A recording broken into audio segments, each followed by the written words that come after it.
बघा सरासरीची 2.1 वर 6 प्रश्न काय एका चौरसाचा कर्ण 10 सेमी आहे तर त्याच्या बाजूची लांबी व परिमिती काढायची.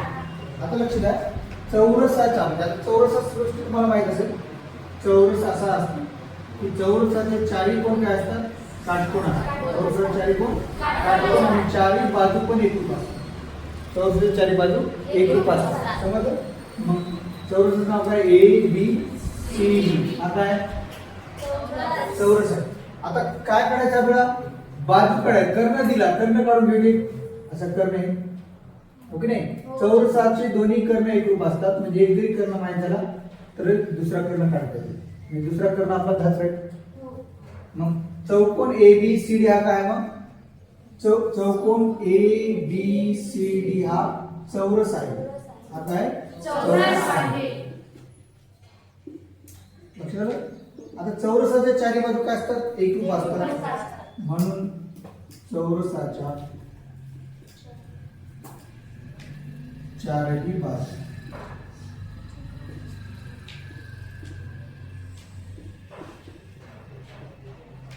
एकरूप असतात.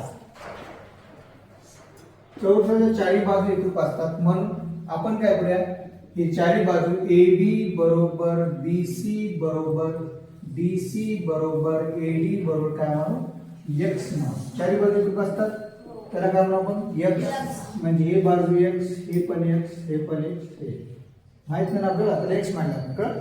आता लक्ष द्या आता हे चौरस दिला याचा अर्थ चौरसाचे चारी कोण काटकोन असतात. काटकोन असतात म्हणजे इकडला अर्धा त्रिकोण जे आहे ए बी सी हा काय काटकोन त्रिकोण आहे कळलं. चौरसच कसं काय दिले आयत चौरस आणि आयत कसं काय देतात चौरस आणि आयताचे चारी कोण काटकोन असतात म्हणून पायथागोरसच्या प्रमेयासाठी कधी पण पायथागोरसच्या प्रमेयाच्या गणितामध्ये काय देतात चौरस किंवा आयत देतात समजलं.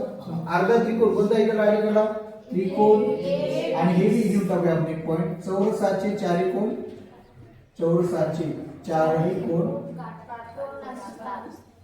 कोण काटकोन असतात.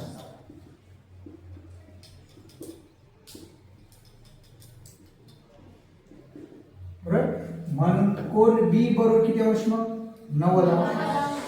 म्हणून त्रिकोण ए बी सी हा काटकोन त्रिकोण आहे काटकोन त्रिकोण आहे. म्हणून पायथागोरसच्या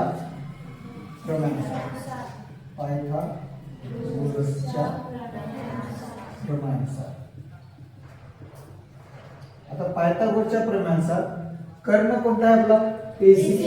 पायथागोरसचा प्रमेय काय सांगते कर्णाचा वर्ग हा इतर दोन बाजूमध्ये इतर दोन बाजू ए बी चा वर्ग प्लस बी सी चा वर्ग कर्णाचा वर्ग हा इतर दोन बाजूच्या वर्गाच्या बेरजेवर एसी किती आपला कर्ण 10 लक्षात आलं.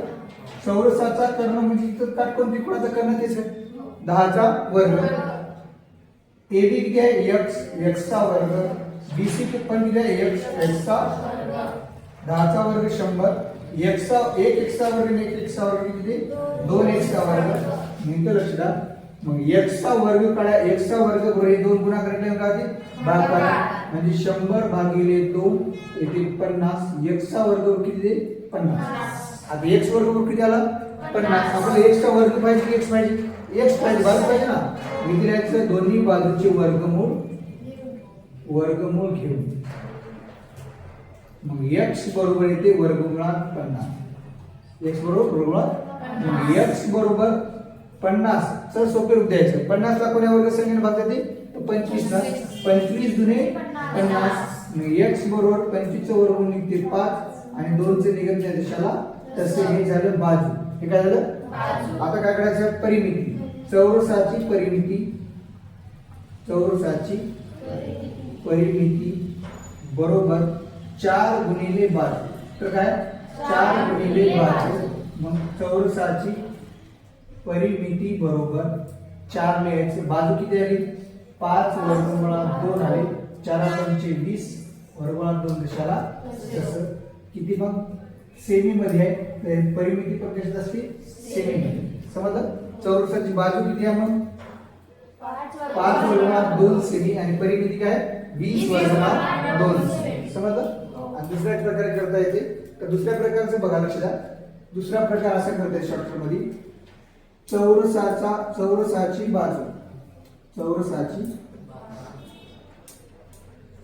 बाजू बरोबर सूत्र आहे.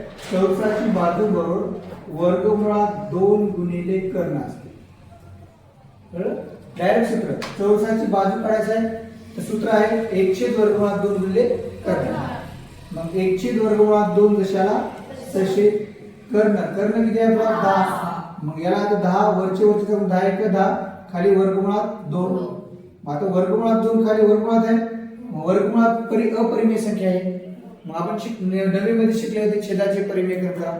छेदाचे परिमेयकरण म्हणजे काय, जी संख्या वर्गमुळात आहे त्याच संख्येनं अंशाला आणि छेदाला पण त्याच संख्येनं बनायचं असते. मग 10 वर्गमुळात 2 जशाला तसे खाली वर्गमुळात 2 किती वर्गमुळात 4.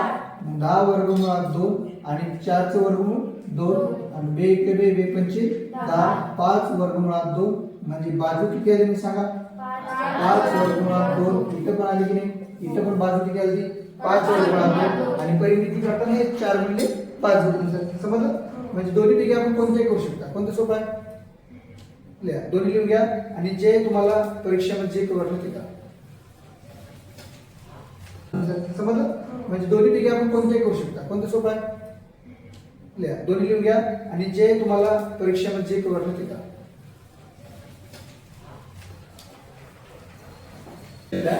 साधा प्रश्न काय आता, आकृतीमध्ये कोन DFE बरोबर 90 रेख FG लंब ED. जर GD बरोबर 8 आणि FG बरोबर 12 तर आपल्याला हे 3 किमती काढायच्या आहेत. मग कोणता कोण आहे 90 असं, हे कोण 90 आहे म्हणजे त्रिकोण काय म्हणून काढतो. या कोण DFE हा 90 आहे. याचा अर्थ सांगायचं काय, त्रिकोण DFE हा काय काटकोन त्रिकोण आहे. समजलं. आता एकेकाने काढायचं. लक्ष द्या, आपल्याला सगळे नियम माहिती आहेत. दिलेलं आणि काढायचं याच्यामध्ये कोणता नियम बसते हे शोधायचं. काय आता सुरुवातीला लक्ष द्या, आपल्याला EG काढायचं काय आणि आपल्याला 2 किंमत सध्या जर आपल्या दोन किमती रेडी आहेत आपल्याला. हे 8 आहे, हे किती आहे EG काढायचं आहे. मग हे शिरोलंब आहे, काटकोनातून आपण करणार शिरोलंब टाकला ते एक आहे आणि EG आणि GD हे करण्याचे 2 भाग झाले. त्या 2 भागापैकी एक भाग दिला आणि काढायचा आहे. तर कोणता नियम वापरावा लागेल, कशाचा काटकोनातून शिरोलंब टाकला विचार करायचा नाही, भूमितीमध्ये फिक्स. आधी लिहायचं बघा काय काय आहे. त्रिकोण DEF मध्ये कोण DFE बरोबर 90 याच्यावरून सांगता येते. म्हणून त्रिकोण DEF हा काटकोन त्रिकोण आहे. काटकोन त्रिकोण आहे. आता काटकोन त्रिकोण आहे. मग या काटकोन त्रिकोणामध्ये आपण काय केले, एक लंब टाकले, रेख FG लंब रेख ED काढले. समजलं. म्हणून भूमिती मध्याच्या प्रमेयानुसार भूमिती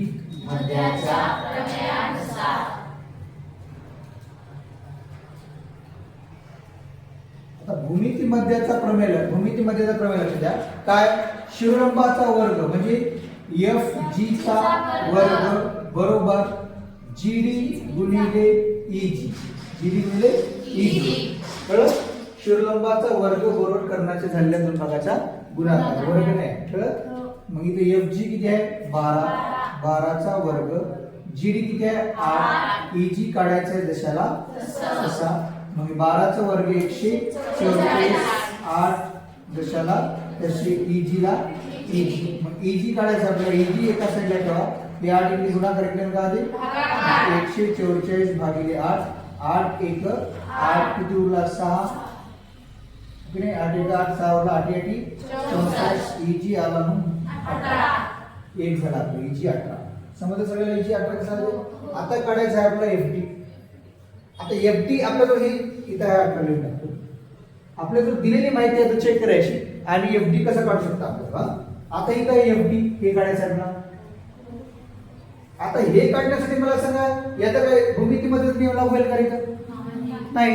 माझा दुसरा कोणता आहे काटकोन त्रिकोण. इथं काटकोन त्रिकोण आहे इकडून बी करेल काटकोन असेल. या काटकोन त्रिकोणात आपल्याला एफडी काढायचं आहे म्हणजे एका काटकोन त्रिकोणाची बाजू काढायची आहे. उरल्या दोन बाजू माहित आहेत ना आपल्याला.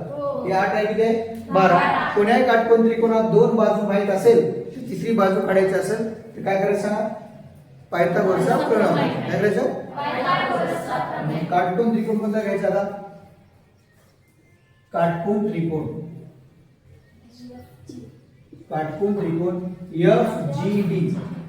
FGD मध्ये काय वापरायचा पायथागोरसचा प्रमेय. पायथागोरसच्या प्रमेयानुसार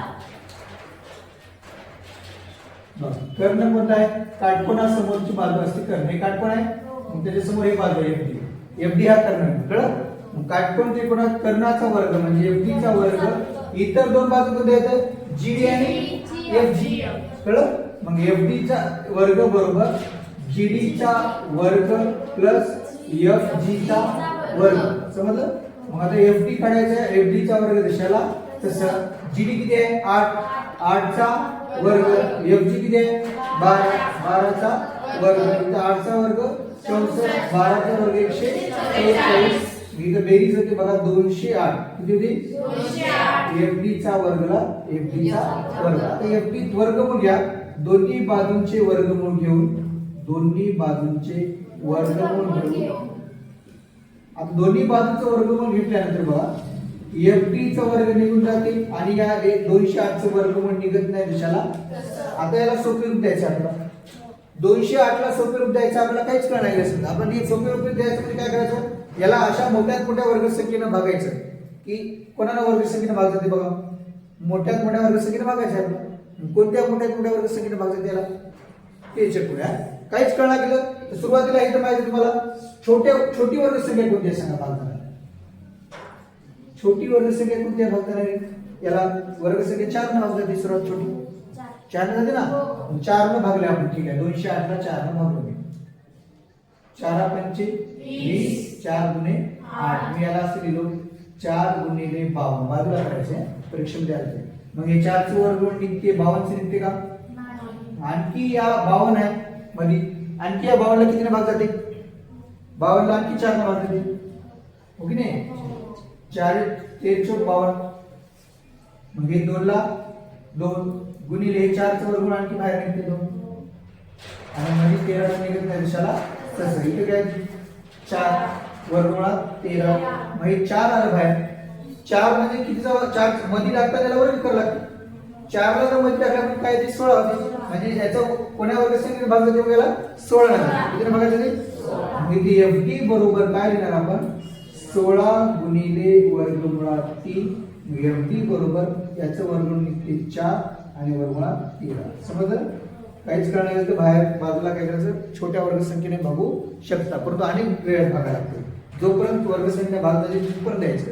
आधी 4 न भागल्यानं 52 आलं 52 ला डबल कितीने भाग जाते 4 न भाग जाते. आता 13 आलं मध्ये 13 ला कोणत्या संख्येने भाग जात नाही वर्ग म्हणून आता 13 ला 13 ठेवायचं आणि मध्ये बाहेर किती आलं 2 गुणिले 2 4 4 बाहेर आल्यानं 4 येते मध्ये गेल्यानं 16 होते कळलं. कधी पण लक्ष ठेवा वर्गमुळाच्या बाहेर काढताना वर्गमूळ घेतात आणि मध्ये टाकताना वर्ग करून मध्ये टाकतात. जर 4 ला आपल्याला वर्गमुळात टाकायचं असतं मग मध्ये टाकल्यावर त्याचा वर्ग करायचा 16. मग 16 गुणिले 13 किती येते मग 208. मग 16 चा वर्गमूळ 4 वर्गमुळात 13 दिशाला तसे समजलं हो की नाही. चला आता दुसरी झालं आपल्याला काय भेटलं आता एफटी भेटला. आता तिसरी गोष्ट काय करायची सांगा ईएफ. आता ईएफ कुठे आहे ईएफ. आता ईएफ इथं आहे ओके नाही.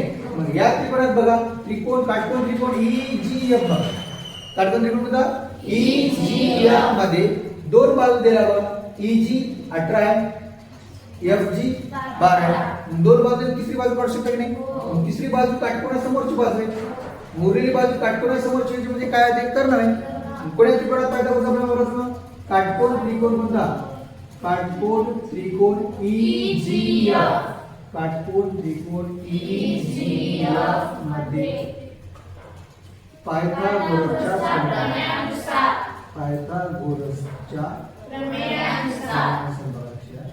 पायथागोरसच्या प्रमेयानुसार आता कर्ण कोणता आहे ईएफ चा वर्ग कर्ण आहे ईएफ चा वर्ग इतर दोन बाजू कोणत्या मग ईजी चा वर्ग प्लस एफजी चा वर्ग मग आता 18 चा वर्ग प्लस 12 चा वर्ग 18 चा वर्ग 324 12 चा वर्ग 143 बेरीज इथे बघा 4 आणि 4 8 4 आणि 2 6 आणि तिथे 4 ईएफ चा वर्गला ईएफ चा वर्ग आता वर्गमूळ घेऊन काय घ्यायचा दोन्ही बाजूंचे वर्गमूळ घेऊन दोन्ही बाजूंचे वर्गमूळ घेऊन आता दोन्ही बाजूचं वर्गमूळ घेतला ना ईएफ बरोबर याचं वर्गमूळ काय निघणार 468 वर्गमूळ निघाल नाही मग वर्गमूळ कसं करायचं आता सोपे रूप द्यायचे आपल्याला सोपे रूप कसं सांगा मग तुम्हाला सांगा बाजूच्या याला आधी सगळ्यात छोट्या संख्येला पुन्हा भाग देते भाग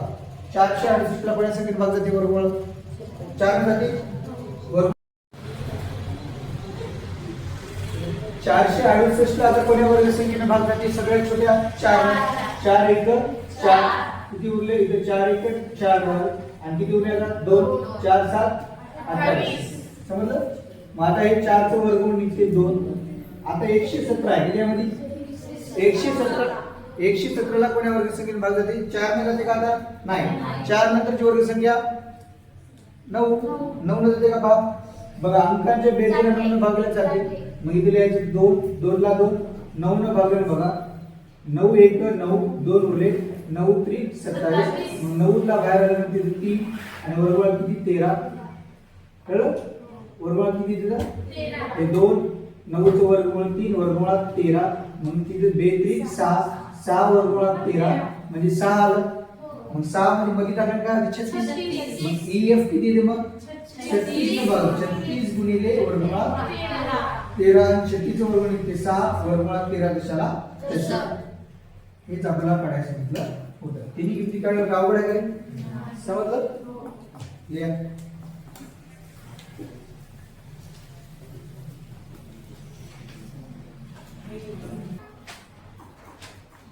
सर आता पुढचा 8वा प्रश्न काय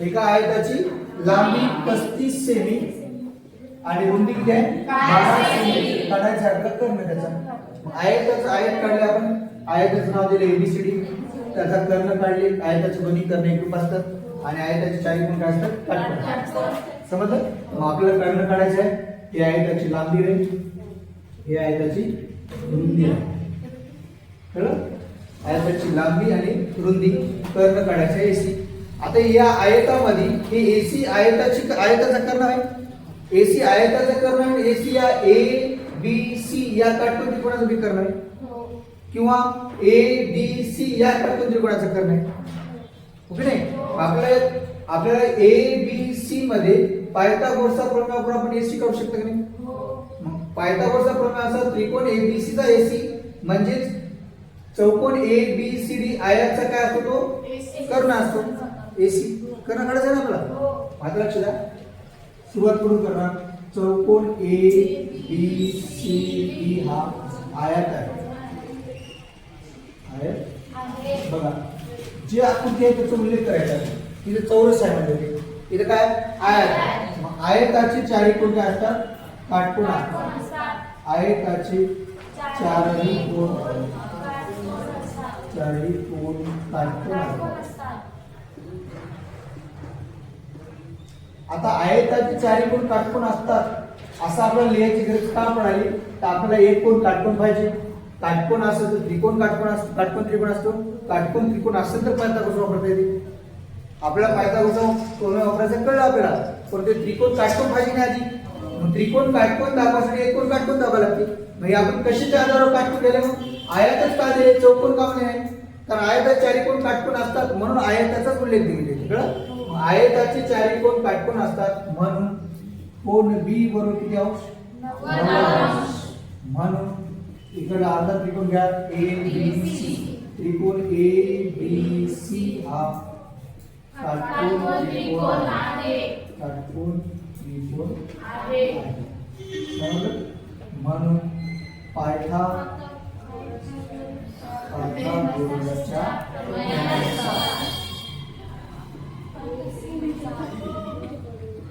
पायथागोरसच्या कर्ण कोणते सांगा AC चा वर्ग बरोबर AB चा वर्ग प्लस BC चा वर्ग. आता लक्ष द्या AC च्या वर्गला AC चा वर्ग AB आहे 12 12 चा वर्ग आणि तो 25 चा वर्ग. AC चा वर्ग बरोबर 12 चा वर्ग 144 35 चा वर्ग कसा करायचा शेवटी 5 आहे ज्या संख्येच्या शेवटी 5 असते त्याचा वर्ग करायचा असं 5 चा वर्ग 25 5 चा वर्ग काय 25. आता हे 3 आहे 3 च्या पुढची संख्या कोणती आहे 4 5 म्हणत नाही तर 3 च्या पुढची संख्या 4 ज्या संख्येची शेवटी 5 असते त्याचा वर्ग करताना त्या 5 चा वर्ग करायचा 25 आणि उरलेली जी डाव्या साईडची संख्या आहे त्याच्या पुढची संख्या घ्यायची आणि त्याचा गुणाकार करायचा 3 च्या पुढची संख्या 4 आणि याचा गुणाकार किती 12 इकडे करायचं 12 1225 35 चा वर्ग. समजलं.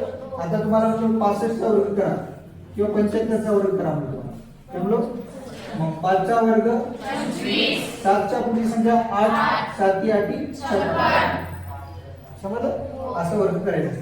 आता AC चा वर्ग जशाला तसा इथं बेरीज येते बघा 5 आणि 4 9 2 आणि 4 6 2 आणि 1 3 आणि 1 जशाला वर्गमूळ घेतल्यानं बघा दोन्ही बाजूचे वर्गमूळ घेऊ दोन्ही बाजूचे वर्गमूळ घेऊ. आता दोन्ही बाजूचा वर्ग म्हटलं AC चा वर्ग निघून जाते. आता 1369 कितीचा वर्ग आहे आपल्याला पाठ नसते. आता शॉर्टकट काय बघावं काय 1369 वर्ग कोणाचा वर्ग आहे असं आपल्याला कमी वेळात शोधायचं असेल तर आपल्याला हे वर्ग पाठ असा 30 चा वर्ग 900 30 चा वर्ग 900 हे पाठ असते आपल्याला 30 चा वर्ग ओके नाही इथे 0 200 करत 30 चा वर्ग 9. आता 35 चा वर्ग मध्ये 35 चा वर्ग आहे किंवा डायरेक्ट 40 चा वर्ग लक्ष द्या 40 चा वर्ग बघा 200 लिहिली टाकायचे 4 चा वर्ग 16 50 चा वर्ग 200 5 चा वर्ग 2500 कळलं 70 आहे 200 लिहून टाका 7 चा वर्ग 49 हे वर्ग आपल्याला पाठ राहा समजलं. आता लक्ष द्या हे जे वर्ग आहे हे जी कमी संख्या आहे 1369 आता 1369 कशा या दोघांच्या दरम्यान राहिली ती वर्ग संख्या कारण हे 900 आणि 1600 मध्ये म्हणजे ती याचं जे वर्गमूळ आहे या 30 आणि 40 च्या दरम्यानची संख्या असेल एवढं कळतं आपल्याला. आता लक्ष द्या आपल्याला हे तो पाठ आहे 1 चा वर्ग 1 2 चा वर्ग 4 3 चा वर्ग 9 4 चा वर्ग 16 5 चा वर्ग 25 6 चा वर्ग 36 7 चा वर्ग 49 8 चा वर्ग 64 9 चा वर्ग 81 आणि 10 चा वर्ग 100. एक गोष्ट लक्षात ठेवा इथं 1 आहे याच्या वर्गात शेवटी 1 आहे याच्या वर्गात शेवटी 1 आहे कळलं. ज्या संख्येच्या शेवटी 1 आणि 9 असते त्याच्या वर्गाच्या शेवटी किती असतो 1 असतो कळलं. ज्या संख्येच्या शेवटी 1 आणि 9 असते त्याच्या वर्गाच्या शेवटी किती असतो 1. आता उदाहरण बघा 11 चा वर्ग 120 आहे शेवटी किती आहे 1. मग 19 चा वर्ग किती आहे 361 मग याच्या शेवटी 9 आहे तर वर्गाच्या शेवटी किती आहे 1. म्हणजे ज्या संख्येच्या शेवटी 1 आणि 9 असते त्याच्या वर्गाच्या शेवटी किती असतो 1 असतो समजलं. आता लक्ष द्या दुसरं इथं 4 आहे इथं 4 म्हणजे इथं किती आहे 2 आणि इथं 8 म्हणजे ज्या संख्येची शेवटी 2 आणि 8 असते त्याच्या वर्गाच्या शेवटी किती असतो मग 4 समजलं. मग आता 9 आहे 9 कधी येते मग 3 आणि 7 असं किती येते 9 इथं 6 आहे इथं 6 आहे 4 आणि 6 असेल तर काय होते वर्गाच्या शेवटी 6 समजलं. नंतर काय आता 5 असेल तर 5 येते बरोबर 7 झालं 8 झालं 9 असेल झाला 0 असेल 0 10 असेल तर 0 येते. आता लक्ष द्या एवढं तर कळलं तुम्हाला 1 आणि 9 असेल तर वर्गाच्या शेवटी 1 2 आणि 8 असेल तर वर्गाच्या शेवटी 4 3 आणि 7 असेल तर वर्गाच्या शेवटी 9 4 आणि 6 असेल तर वर्गाच्या शेवटी 6 आणि 5 असेल तर 5 इथं कळलं. आता मला सांगा याची शेवटी किती आहे 9 म्हणजे आता याचा जे वर्ग झाला ते वर्गमुळाच्या शेवटी किती येईल मग? एक तर 9 आहे, एक तर 3 येईल किंवा 7 येईल, 3 किंवा 7. आता आपल्याला एवढंच कळलं या दोघांच्या दरम्यान आहे. मग या दोघांच्या दरम्यान 3 आणि 7 असलेली संख्या कुठे आहे? 33 आणि 37. 33 आणि आता याला कटवायचं असेल तर 35 चा वर्ग शोधायला लागेल. 35 चा वर्ग कसा होतो? कसं काय करायचं? 5 चा वर्ग 3 चौक 12, 1225. 1225 मी मोठा आहे म्हणजे 35 च्या वर्गाची पुढे असेल. 35 किती मग? 37. त्याचं वर्ग किती मग? 37. समजलं? पाठ नसेल तर असं करायचं. कळलं? आता एका जागी उपयोग आहे ना, याचा बाकी जागेवर उपयोग होते, हे लिहून घ्यायचं. लक्षात आलं? आता कळलं कसं ना? म्हणून त्या आयताचा कर्ण काय आहे मग? म्हणून त्या आयताचा कर्ण 37 सेमी असेल. समजलं?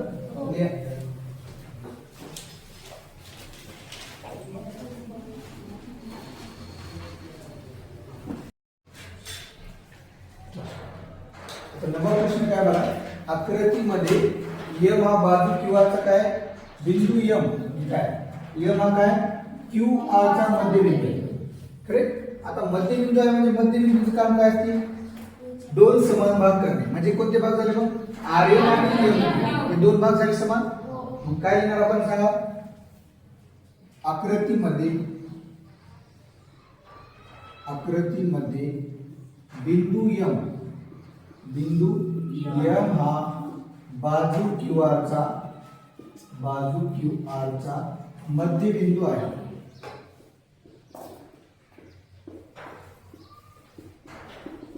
आता मध्यबिंदूचे कामच काय असते? दोन समान भाग करणे. मग या क्यू आर चे दोन भाग समान होते, आर एम आणि एम. आर एम म्हणून आर एम बरोबर एम क्यू बरोबर काय असते? क्यू आर छेद 2. कळलं? आता लक्ष द्या, आर एम आणि एम क्यू कोणाचे दोन समान भाग आहेत? क्यू आर चे.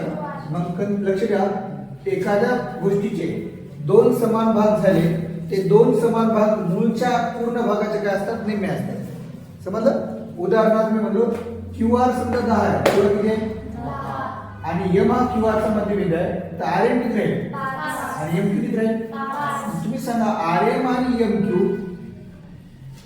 हे क्यू आर च्या निम्मे असते की नाही? क्यू आर च्या निम्मे म्हणजे कोण? भागिले 2 असते की नाही? निम्मे म्हणजे भागिले 2. म्हणजे कोण्याही गोष्टीच्या त्याच्या पुढं एखाद्या गोष्टीचे दोन समान भाग झाले, ते दोन समान भाग कळलं मूळच्या भागाचे काय असतात? निम्मे असतात. आता मूळचा भाग कोणता आहे? Q R. म्हणजे आर एम बरोबर एम क्यू बरोबर काय मग? क्यू आर छेद 2 असला. नीट आपण सगळं कळलं का? काय म्हणजे आर एम बरोबर एम क्यू बरोबर काय मग? क्यू आर छेद 2. हे झालं समीकरण 1. आता लक्ष द्या, जेव्हा आपल्याला आणायचं आहे हे सिद्ध करायचं म्हणजे शेवटी हे आणायचं आहे. कळलं? आता शेवटी यानंतर आता या धड्यांमध्ये जिथे असं अनेक नावं दिसतात तुम्हाला, जसे इथे P Q, P M, P R आणि त्याचे वर्ग असतात. बरोबर? आणि असं दिसले आणि वर्ग असलं की समजून घ्यायचं की आता याच्या पुढे कोण्याही उदाहरणामध्ये जर असे अनेक नावं असतील आणि त्याचा जर वर्ग असेल तर काय करायचं? एक नाव चेक करायचं, एक बाजू. हे काय? पी क्यू आहे, एक बाजू चेक करा. म्हणजे पी क्यू कोण्या काटकोन त्रिकोणाचा हे चेक करायचं. पी क्यू कोण्या काटकोन त्रिकोणाचा कर्ण आहे का चेक करायचं. पी क्यू कोण्या काटकोन त्रिकोणाचा कर्ण आहे का? पी क्यू आर क्यू चा काय? त्रिकोण पी आर क्यू चा पी क्यू हा काय? कर्ण आहे. त्या त्रिकोणात पायथागोरसचा प्रमेय वापरून टाकायचा, चेक करायचा नाही. लक्षात? मग आता कोण्या त्रिकोणामध्ये? काटकोन त्रिकोण पी आर क्यू मध्ये पायथागोरसच्या प्रमेयानुसार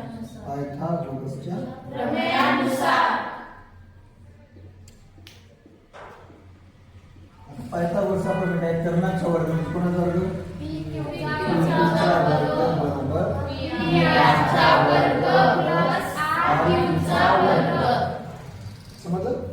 आता लक्ष द्या, याच्यामध्ये आर क्यू पी आर याला समीकरण किती नाव द्यायचं? 2. समजलं?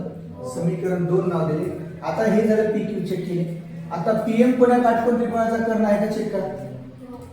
आहे कोण्या काटकोन त्रिकोणाचा पायथागोरसचा प्रमेय आपण टाकायचा. कळलं? काटकोन त्रिकोण कोणता घ्यायचा मग? काटकोन त्रिकोण पीआरएम मध्ये लक्ष द्या. पायथागोरसचा प्रमेयानुसार आता लक्ष द्या. पायथागोरसचा प्रमेय कर्ण कोणता सांगा? पीएम.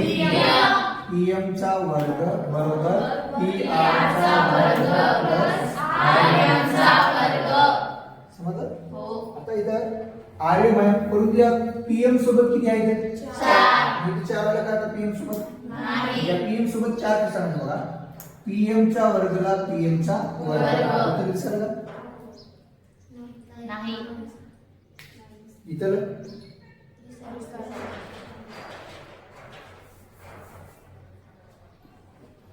इथे किती आहे आपल्याला? 4. म्हणजे 4 कसं सांग बघा. पीएम च्या वर्गला पीएम चा वर्ग. आता इथं पीआर च्या वर्गला पीआर चा वर्ग ठेवा. आपण काय करू शकता? इथं समीकरण 1 वरून आरएम च्या जरी आपण काय घेऊ शकता? इथं आरएम आहे की नाही? क्यूआर छेद 2 घेऊ शकता की नाही? क्यूआर छेद 2 घेतला त्याचा वर्ग केला छेदात 4 येते. छेदात 4 आणि इकडे गुणल्याने याच्यासोबत 4 येते. कळलं? इथं आरएम च्या जरी काय ठेवायचं सांगा मग? क्यूआर छेद 2 चा वर्ग असणार वर्ग. पीएम च्या वर्गाला पीएम चा वर्ग, पीआर च्या वर्गाला पीआर चा वर्ग. इथं क्यूआर च्या वर्गाला क्यूआर चा वर्ग आणि 2 चा वर्ग 4. छेदात करूया मग 4 ने गुणून. आता 4 ने करायचा गुणून. याला 4 ने म्हणा 4 पीएम चा वर्ग 4 पीआर चा वर्ग. याला 4 कटून जाते काय होते मग? क्यूआर चा समीकरण 3. समजलं? आता लक्ष द्या. जर मी याला इकडे इकडे आणतो हे प्लस इकडे काय होते? मायनस होते. समजलं? आता प्लसचं मायनस हे झाले परंतु आणखी एक चेक करा. पीआर कोण्या काटकोन त्रिकोणाचा कर्ण आहे का? नाही. मग पायथागोरसचा प्रमेय वापरायचा नाही. पीक्यू काटकोन त्रिकोणाचा कर्ण होता त्याच्यात पायथागोरसचा प्रमेय वापरले. पीएम काटकोन त्रिकोणाचा कर्ण आहे त्याच्यात पायथागोरसचा प्रमेय वापरला. असं पाठांतर करायचं नाही. या सिद्धतेवरून लक्ष ठेवायचं. अनेक नावं असले जेवढे नावं कर्ण आहेत तेवढ्या त्रिकोणामध्ये काय वापरायचा? पायथागोरसचा प्रमेय वापरायचा. आता लक्ष द्या. याला जर आपण इकडे आणले हे प्लस इकडे काय होते? म्हणजे पीक्यू चा वर्ग मायनस 4 पीएम चा वर्ग होते. इथं पीक्यू चा वर्ग आहे आणि इथे 4 पीएम चा वर्ग आहे. मग समीकरण 2 आणि 3 ची काय करायला लागला? वजाबाकी. समीकरण वजाबाकी नाही. मग समीकरण कितीची? समीकरण 2 व 3 ची वजाबाकी करायची.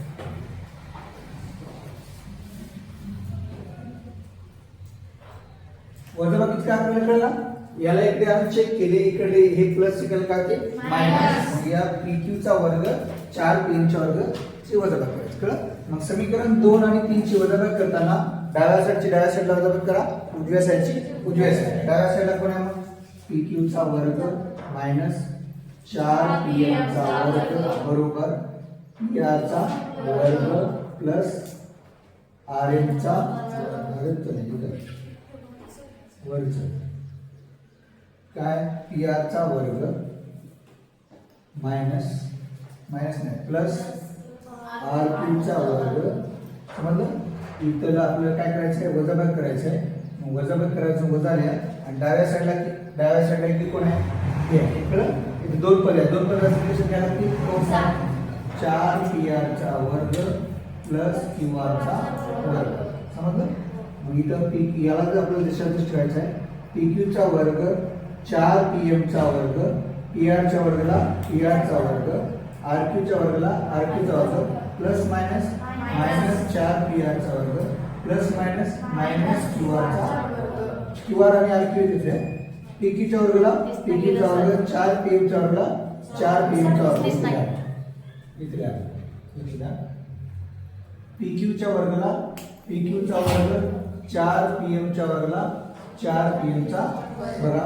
हे आरक्यू आणि क्यूआर एकच आहे. हे प्लस आहे काय? मायनस करून जाते. इथे 1 पीआर चा वर्ग आहे तर मायनस 3 पीआर चा वर्ग आहे. याचं चिन्ह प्लस आहे चिन्ह काय? वेगळे चिन्ह वजाबाकी म्हणजे काय आहे? मग मायनस 3 पीआर चा वर्ग. समजलं? मग आता फक्त एकच काम आहे. याला इथे घेऊन टाका. PQ च्या वर्गाला PQ चा वर्ग minus 4 PM plus 4 PM already minus आहे की समजलं हे दृश्याला तसं आम्ही झाला आपल्याला सिद्ध काय आवड आहे का लक्ष द्या आपण काय केले दुसरं काय पाठांतर करायचं नाही आपल्याला हे दिलं होतं सिद्ध करायला आमच्याकडे त्याच्यामध्ये पहिली गोष्ट काय दिली बिंदू M हा बाजू QR चा काय मध्यबिंदू आहे त्याचा उपयोग करून आपण काय केले या M हा RQ चा मध्यबिंदू आहे RM आणि MP हे दोन भाग झाले ते QR च्या काय राहतील मग निम्मे असतील QR चे दोन असतील समीकरण 1 समीकरण 1 आता समीकरण 2 पूर्ण आहे बघा PQ या अनेक नाव आहेत तीन नाव आहेत किती आहेत तीन नावापैकी किती काटकोन त्रिकोणाचे कर्ण चेक करा तर PQ काटकोन त्रिकोणाचा कर्ण होता कोणत्या त्रिकोणाचा PRQ त्याच्यात पायथागोरसचा प्रमेय वापरला आपण त्याला समीकरण 2 PM कोणत्या तरी काटकोन त्रिकोणाचा कर्ण होता का होता कोणाचा PRQ त्याच्यात पायथागोरसचा प्रमेय वापरले परंतु इथं 4 आले नाही 4 इथं काय इथं हे 4 आणण्यासाठी इथं तर इथं RM च्या जागी काय ठेवले आपण या समीकरण 1 वरून QR चे 2 ठेवले इतर वाटलं लिहायचे समीकरण 1 वरून समजलं म्हणजे आपण इथं RM च्या जागी काय ठेवले QR चे 2 आणि वर्गासंग वर्ग केले QR च्या वर्गाला QR चा 2 चा वर्ग 4 सगळ्याला माहिती आहे जे छेदात असते त्याच्यावर गुणायचे असते पहिले लेवल शिकली ना गणिताच्या भाग 1 च्या कुठेही छेदात जे काय आहे त्याला गुणायचं असतं सगळ्यांना छेदात किती आहे 4 ने याला गुणा 4 ने याला गुणा 4 ने याला गुणा क्या समजते समीकरण किती 3 आता समीकरण 3 नंतर आणखी चेक केले PR कोणाचं काटकोन त्रिकोणाचं कर्ण नाही पण पायथागोरसचा प्रमेय वापरायचा कर्ण असेल तर पायथागोरसचा प्रमेय वापरायचा कळलं आता काय करायचं याला आपण एका साईडला घेऊन चेक केले म्हणजे या दोन समीकरणाची बेरीज करायला लागली की वजाबाकी करायला लागली कसं ओळखायचं मग याला इकडे घेण्यात काय होते वजाबाकी मग इथं PQ चा वर्ग वजा काय पाहिजे आपला 4 PM चा वर्ग मग वजाबाकी करायला लागली कितीची समीकरण 2 आणि 3 ची वजाबाकी करताना डाव्या साईडला उजव्या साईडची डाव्या साईडला कोण आहे PQ चा वर्ग आणि इथं डाव्या साईडला कोण आहे 4 PM चा वर्ग याची झाली वजाबाकी उजव्या साईडला कोण आहे PR चा वर्ग प्लस RQ चा वर्ग किंवा QR चा वर्ग मायनस काय करायचं आपला हे वजा करायचं इथे 3 पद आहेत दोन पद असतील कधी पण काय घेतात कंस काय 4 PR चा वर्ग प्लस QR चा हे जर कंस काढायला असेल आपल्याला माहिती आहे ऋणाने करून घ्यायला लागते हे minus plus minus minus plus आता फक्त काय करायचं वेगवेगळे वजाबाकी करायचं हे तर फिक्स याला काहीच करायचं नाही मी इथे लक्ष द्या की RQ चा वर्ग प्लस आहे काय मायनस RQ आणि QR एकच आहे हे प्लस मायनस कॅन्सल होते मग इथे या PR चा वर्ग PR चा वर्ग आहे कळलं सारखे आहेत म्हणजे याची वजाबाकी होऊ शकते किंवा बेरीज होऊ शकते मग इथं काय 1 प्लस आहे इथे काय 4 याचं चिन्ह मायनस आहे याचं चिन्ह प्लस आहे याचं चिन्ह वेगळे चिन्ह काय करायचं वजाबाकी 4 PR च्या वर्गामधून 1 PR चा वर्ग गेला 3 PR चा वर्ग आणि मोठी संख्या मायनस म्हणून मायनस समजलं मग आपल्याला याच्यासारखे आणण्यासाठी काय करायला लागेल मग हे 4 PM चा वर्ग या साईडचा या साईडला आहे सिम्पलीमध्ये है की नाही मग या मायनस केला काय होते प्लस आणि या ऑलरेडी मायनसला मायनस झालं सिद्ध कळलं का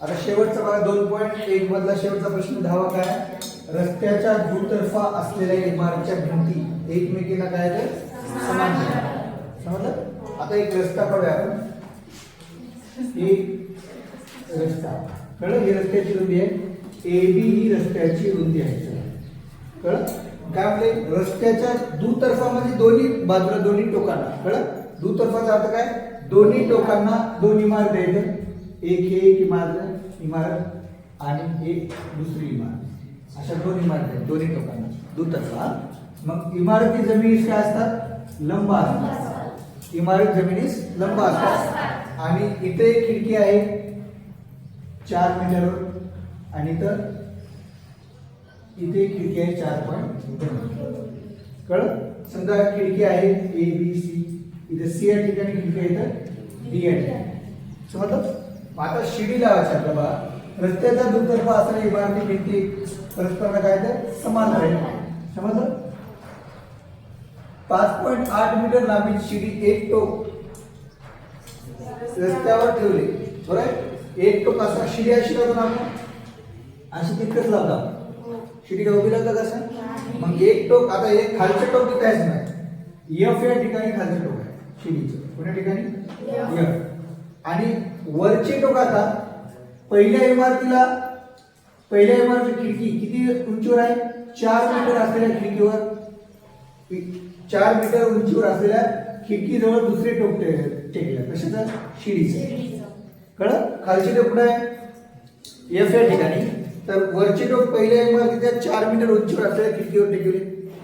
ओके नाही? आता बघा काय, 4 मीटर उंच असलेल्या खिडकीपर्यंत टेकते वरचे टोक, दुसरे टोक. कळलं का?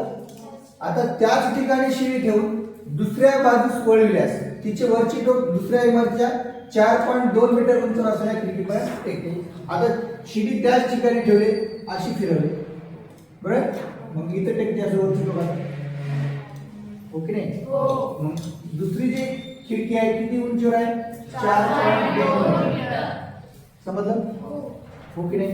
आता शिडीची लांबी जी आहे, शिडीची लांबी आहे 5.2 मीटर, 5.8 मीटर. मग शिडी इथं बी 5.8च राहील, इथं पण 5.8च मीटर आहे. ओके नाही? मग आता आपल्याला काय करायचं? आणि एकदम सिंपल गोष्ट, आपल्याला काय काढायचं आहे? रस्त्याची रुंदी काढायची, म्हणजे एबी काढायचं आहे. मग आता लक्ष द्या, इथं 2 काटकोन त्रिकोण तयार झाले, CAF. याच्यात पायथागोरसचा प्रमेय आपण, आपल्याला 2 बाजू माहिती आहे ना, हे कर्ण 5.8 आहे, हे 4 आहे, तर आपण इथे 1 काढू शकता.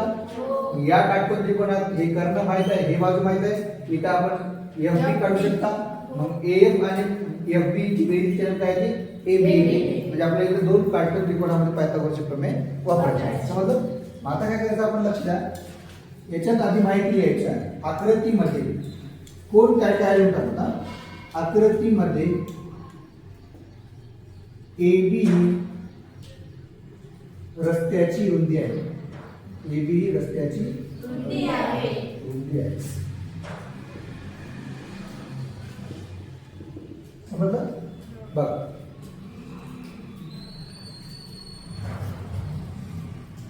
शिडीचे खालचे टोक कोणत्या ठिकाणी ठेवले? शिडीचे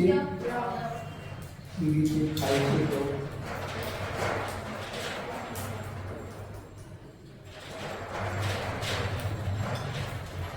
जमिनीवर किंवा रस्त्यावर F या ठिकाणी टेकवले आहे.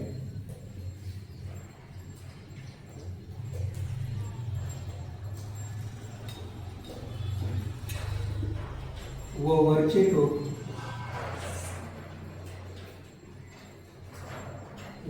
टोक पहिल्या इमारतीस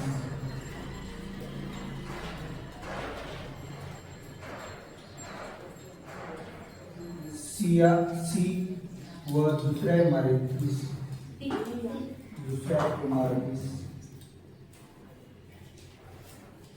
D या ठिकाणी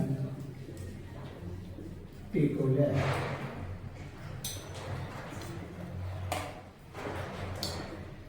कळलं? ओके नाही? आता लक्ष द्या, हे आणि हे रेषा समांतर आहे. म्हणजे कोणती? CA आणि CD दोन इमारती काय आहेत? समांतर आहेत. मग समांतर रेषा आहेत अशा, आणि एक शिडी काय छेदली, बरोबर? किंवा तसं म्हणण्यापेक्षा असं लक्षात ठेवा की इमारती जमिनीस काय असतात? लंबग्रेट असतात. काय करतात? इमारती जमिनीस लंब असतात. इमारती जमिनीस लंब असतात. आता लंब असतात म्हणून CA लंब AB आणि DB लंब AB. समजलं? लंब असतात ना, लंब असतात म्हणून कोण CAF बरोबर कोण DBF बरोबर किती अंश? 90. म्हणून त्रिकोण CAF मध्ये काय वापरायचा? पायथागोरसचा.